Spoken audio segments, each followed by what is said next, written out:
सज्जनों, आज हम आपके समक्ष डिस्कस करेंगे अनाहत चक्र। ये शरीर में जो है मिडिल में रहता है शरीर के। इसके ऊपर विशुद्ध आज्ञा चक्र और सहस्त्रार्थ चक्र है और इसके नीचे जो है मणिपूरक चक्र, स्वादिष्ठान चक्र और मूलाधार चक्र। तो ये शरीर के बीच में स्थित है। तो इसकी जो कहाँ स्थित है? हृदय में ये स्थित है।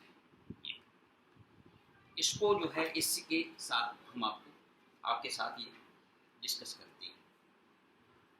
विशुद्ध चक्र आपके साथ डिस्कस करते हैं अनाहत चक्र। ठीक है, तो क्योंकि ये अनाहत चक्र जो है विशुद्ध चक्र के नीचे है। अनाहत चक्र, इसके बाद विशुद्ध चक्र आता है जो कि कंठ में है। इसके बाद आज्ञा चक्र और सहस्त्रार्थ चक्र। तो अनाहत चक्र जो है ये दिया हुआ है। तो इसका जो बीज मंत्र है वो यम है और इसकी जो पंखुड़ियां हैं वो 12 है। ये कम से लेके और ठम तक। कम, खम, गम, घम, डम, चम, छम, जम, झम, यम, टम और ठम। ये जो 12 पंखुड़ियां जो है इसकी है कम से ठम तक। इसका जो तत्व है वो वायु। तत्व बीज जो है, जो बीज मंत्र इसका क्या है? यम है। यम। और इसका जो वर्ण है, वर्ण जो है अरुण है। ये पंखुड़ियों का जो वर्ण है वो अरुण है। और तत्व का रंग कैसा है? ये तत्व का रंग यम है। तो ये यम बीज मंत्र है और इसका रंग जो है हरा है। तत्व का गुण कैसा है? ये स्पर्श। तत्व का गुण कैसा है? स्पर्श। और वाहन इसका क्या है? मृग है। ये मृग बना हुआ, ये इसका वाहन। अधिष्ठाता देव इसके क्या है? रुद्र, मतलब सदाशिव इसके देवता है। सदाशिव, भोलेनाथ। और देवी शक्ति क्या है इसकी? वो काकिनी है। देव यंत्र कैसा है? ये षटकोण है। ये आपका ये ट्रायंगल है, ये जो उसमें था आपके मणिपूरक चक्र में, और इसमें डबल ट्रायंगल है। 2 ट्रायंगल हैं जो एक दूसरे को काटते हैं। और कर्मेंद्री कौन क्या है इसकी? हस्त है। ज्ञानेंद्री क्या है इसकी? वो त्वचा है। तो ये जो है अनाहत चक्र का प्रारूप जो है वो ये है। अब इसके बारे में हम ये काहे के लिए, क्यों हम मतलब इसका वो करना चाहते हैं, इससे हमको क्या फायदा है, इसके बारे में हम आपके साथ में डिस्कस करते हैं कि इससे क्या फायदा है हमें और क्यों हम अनाहत चक्र का वो करें, ध्यान क्यों करें। अनाहत चक्र से क्या होता है? ध्यान लगता है हमारा, और हमारा ध्यान लगने पर कैसे हम थॉटलेस हो जाते हैं। ये शांति, ये हमारे तनाव को दूर करता है, भय को दूर करता है और हमें शांति प्रदान करता है। ये करता है। और इसको प्रभावी बनाने के लिए हम धनुरासन और भुजंगासन का सहारा ले सकते हैं। वैसे बैठे तो हम ध्यान करेंगे तो हम पद्मासन से ही करेंगे या सिद्धासन से कर लेंगे, लेकिन अगर हम धनुरासन और भुजंगासन भी इसके साथ करते हैं तो इसको सिद्ध करने में, इसको प्रभावी करने में हमें सहायता मिलती है। तो इसलिए धनुरासन और भुजंगासन का भी प्रैक्टिस कर सकते हैं। इससे क्या होता है? संकल्प शक्ति का उदय होता है जो इच्छा पूर्ति करने में सहायक होता है। संकल्प शक्ति जो है इससे दृढ़ होती है। इस चक्र पर एकाग्रता व्यक्ति, मतलब इस पे एकाग्रता करने से क्या है? व्यक्ति कलाकार और प्रतिभा इसकी जो है निखर जाती है। रचनाकार के रूप में भी विकसित होता है ये, और परम आनंद की प्राप्ति होती है, शांति मिलती है, प्रेम, संज्ञान, स्पष्टता, शुद्धता, एकता, अनुकंपा, दया, क्षमा भाव और सुनिश्चय का प्रतीक है ये जो क्या नाम है, अनाहत चक्र। और हम इसको ध्यान कैसे करें? ध्यान करें हम आपके साथ में, हमारे साथ में आप भी चलें। यम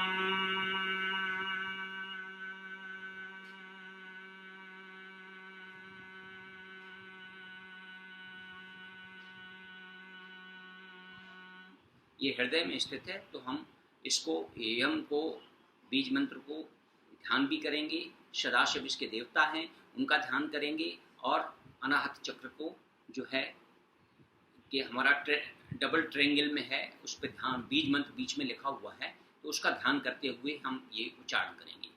यम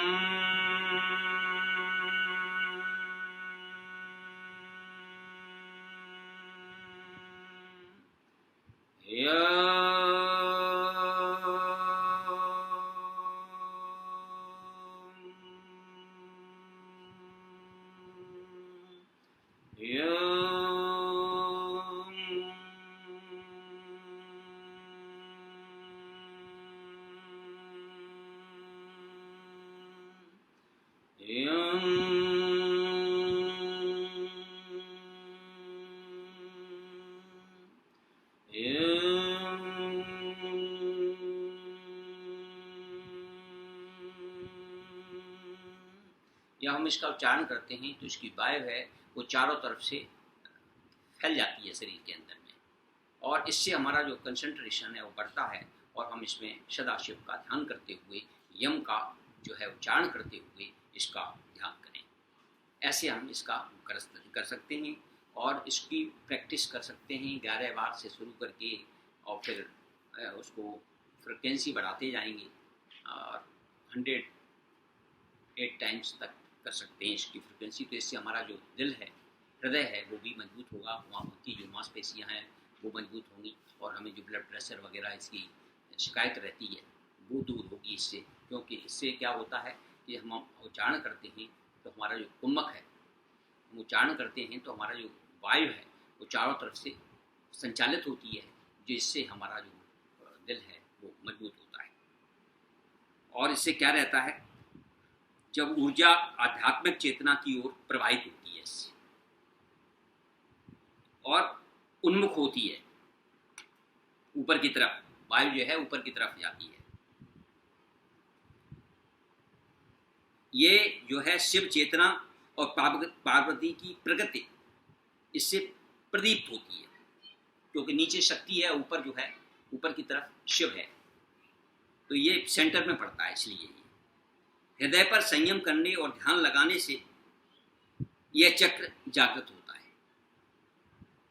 रात्रि के समय इस चक्र पर ध्यान लगाने से यह ज़्यादा सफलता मिलती है रात्रि के समय, क्योंकि हम इससे शब्द सुनते हैं। अनाहत चक्र से सुनाई पड़ता है जब हम ये कंसंट्रेशन करते हैं। तो इसके सक्रिय होने पर लिप्सा, कपट, हिंसा, कुतर्क, चिंता, दंभ, अविवेक, अहंकार समाप्त हो जाता है। चारित्रिक रूप से सुदृढ़ हो जाता है आदमी, आत्मविश्वास इससे बढ़ता है, भावनात्मक रूप से संतुलित व्यक्तित्व बन जाता है। योग द्वारा मानव शरीर के भीतर से एक दिव्य वाणी उत्पन्न होती है। योग के जब हम इसका ध्यान करते हैं, प्रैक्टिस करते हैं, तो इससे क्या होता है, एक ध्वनि टाइप की दिव्य वाणी उत्पन्न होती है, जिसको हम अनाहत चक्र कहते हैं। अनाहत नाद कहा जाता है इसको। यह शरीर के अंदर से उत्पन्न होने वाली ध्वनि है जो अनादिकाल से उत्पन्न हो रही है। जब हमारी ये ध्वनि है जो हमें सुनाई पड़ती है, हमारा जब हम प्रैक्टिस करते करते ये ध्वनि सुनाई पड़ने लगी, तो समझो आप अनाहत चक्र हमें सिद्ध हो रहा है और हम उसकी तरफ बढ़ रहे हैं। तो हमारे इस पे अपने आप ही शब्द सुनाई पड़ने लगेगा। जब प्रैक्टिस करेंगे तो हमें वो शब्द सुनाई पड़ने लगा और सांसारिक चीज़ों से हमारा ध्यान हट जाएगा, सब चीज़ों से हट जाएगा। इसलिए रात्र में कहा गया कि एकांत में करें इसको, तो इसकी प्रैक्टिस करें तो ज़्यादा लाभ मिलता है। क्योंकि एक तरह का जो साउंड है यानी वाइब्रेशन है वो हमारे शरीर के अंदर होता है, जो कि हम वैसे सुनाई नहीं पड़ता है, लेकिन जब हम कंसंट्रेशन करते हैं, ध्यान करते हैं एकांत में, इसको ध्यान करने पर ये सुनाई पड़ने लगता है। और तो इससे हमारी क्या है, ये एकाग्रता बढ़ती है, और जो फायदे हमने आपको बताए हैं, लाभ बताए हैं, इससे क्या क्या लाभ है वो प्राप्त होते हैं। और हृदय संबंधी जो बीमारियां हैं वो हमारी इससे दूर, ये इससे लाभ है। और अगर इसमें कम नेगेटिव है, अगर ये लाभ नहीं देता है, तो हमको जो नुकसान है वो होता है कि हमारा जो है, हम किसी की चुगली करने लगते हैं, भय से आशंकित रहते हैं, अशांति में रहते हैं, ये सब चीज़ें हमारी अंदर आ जाती हैं। अननोन फियर आ जाता है ऐसे, अगर हम इसका निगेटिव होता है, अब इसके अवगुण हैं, नुकसान इससे हमारा ये हो जाता है। और हमें द्वेष है, जलन है, उदासीनता है, हताशा है, ये इससे प्राप्त होती है अगर ये निगेटिविटी में चला जाता है। इसलिए हमें इसका ध्यान करने से और हमारा जो शरीर है वो अच्छा रहता है, और हमें ना सुनाई पड़ता है, हमें परमानंद की प्राप्ति होती है, शांति की प्राप्ति होती है। तो ये मिडिल में है, तो इसका इम्पोर्टेंस है। जैसे हमने आपको उसका मणिपूरक चक्र का बताया था। मणिपूरक चक्र जो है आपके कंठ तक 2 चक्र पड़ जाते हैं, तो वो उसका सेंटर हो जाता है। नीचे 2 चक्र पड़ जाते हैं तो वो 4, 2 नीचे 2 ऊपर, 5 में आ जाता है। और ये 3 ऊपर और 3 नीचे चक्र हैं इसके। तो ये हमको ये दोनों चक्र बहुत इम्पोर्टेंट है। तो इसलिए आदमी को, मनुष्य को अगर ये प्रैक्टिस करता है इस पर, तो उसको इस तरह की प्राप्त हो सकती है जो अपने आप के साथ में वर्णित की। ओम श्री परमात्मा ने नमः।